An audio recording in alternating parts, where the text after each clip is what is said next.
이번에는 배를 타고 먼저 저편으로 가라고 한 그 제자들의 상황이 나옵니다. 24절입니다. 시작. 배가 이미 육지에서 술이나 떠나서 바람이 거스름으로 물결로 말미암아 고난을 당하더라. 육지에서 이미 수리를 떠났으니까 바다 한가운데 있는 거겠죠. 역풍이 불고 있어서 전진을 못하고 고난을 당하고 있는 바로 그 장면이 나오고 있어요. 이 역풍은 첫째로는 사명의 길을 거스리고 있어요. 이 역풍의 바람은 제자들더러 주님이 저편으로 가라고 한 그 길을 거스르고 있어요. 대신에 주님이 떠나라고 한 바로 그 오병이어의 언덕을 향해서 불고 있어요.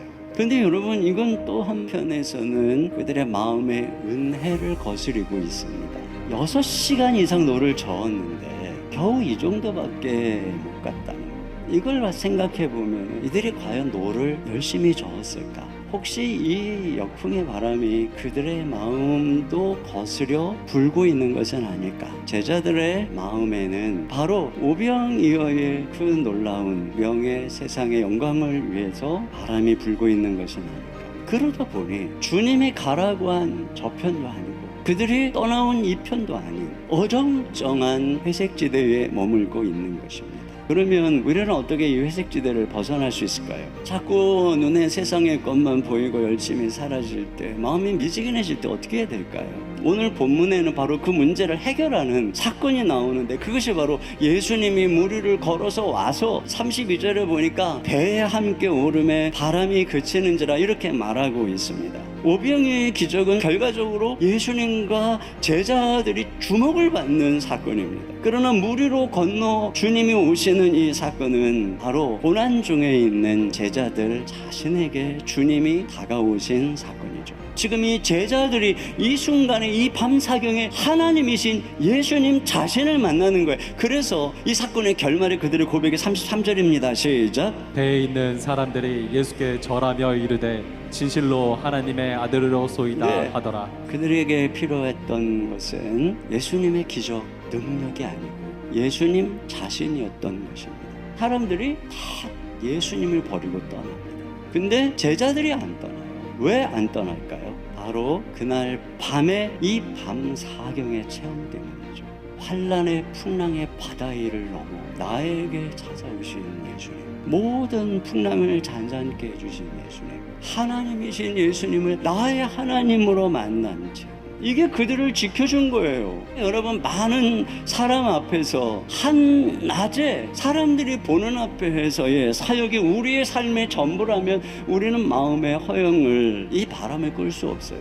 보이지 않는 밤사경의 체험, 거기서 나의 하나님, 나의 구원자, 나의 생명의 떡이신 그 분을 만나는 체험, 이게 있을 때 비로소 우리는 허영의 바람에 흔들리지 않는 것입니다. 예수님이 내 마음에 오실 때 모든 세상의 허영의 바람이 잔잔해지는 것입니다. 그런 면에서 마지막으로 주목할 것은 풍랑 위를 걷는 믿음입니다. 우리는 어떻게 이 풍랑 위는 바다 위를 걸어갈 믿음을 가질 수 있을까요? 예수님은 밤새 산에 가서 기도하셨다. 그 성령의 능력을 의지하셨다는 것입니다.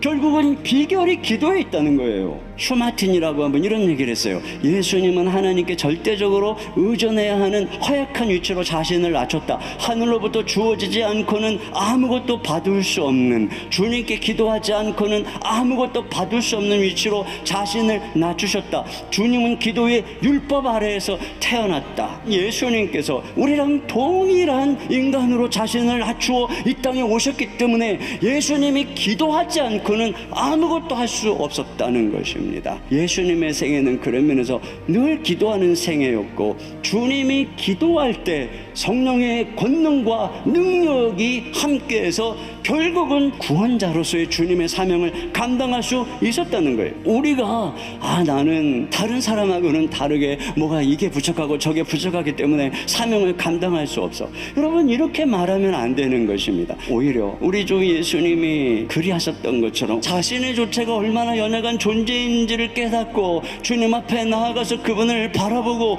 그분께 기도할 때 비로소 우리의 약함 속에 하나님의 강함이 함께하는 거죠. 우리는 바로 그것으로 사역하는 거예요. 그러니까 차이는 하나밖에 없어요. 기도인 것입니다. 여러분, 예수님께서 이렇게 기도하러 가시는 것에 대해서 요한복음 15절에 다시 혼자 산으로 떠나가시니라, 이 떠나가시니라고 하는 이 단어가 또 다른 어떤 의미를 갖고 있냐면 리턴이라고 하면 리턴, 예수님이 원래 가셔야 할 자리로 돌아가셨다는 것입니다. 거기가 어떤 자리입니까? 기도의 자리죠. 여러분, 우리가 돌아가야 될 자리가 어디일까요? 우리 하나님 아버지를 만나는 곳, 그분과 교제하는 곳, 우리의 생명이고 우리의 기쁨이고 사랑이신 예수님을 만나는 곳, 그분으로부터 온갖 힘과 능력을 공급받는 곳, 그게 어디예요? 기도의 자리예요. 매일매일 우리가 거기서부터 세상으로 나가야 되고 다시 거기로 돌아가야 돼요. 그렇게 새벽에 일어나서 아침에 하나님 아버지를 부르고 그분의 음성을 듣고 그분의 얼굴을 바라보고 나가면 낮에 이런저런 풍랑, 이런저런 근심거리가 있어도 우리는 새벽에 내가 바라보았던 그 주님의 얼굴을 잊어버리지 않아요. 그리고 우리는 계속 풍랑이를 걸어갈 수 있어요. 그리고 다시 돌아가는 거예요. 거기서 우리 인생의 무게중심이 잡히는 거죠. 역풍의 바람에 흔들리지 않는 거예요. 그 주님만 바라보면서 걸어갈 때 우리는 새 속의 풍랑을 이길 수 있어요. 역풍의 환란을 이길 수 있어요. 그리고 풍랑 위로 걸어서 다른 연약한 자의 손을 잡아줄 수 있어요.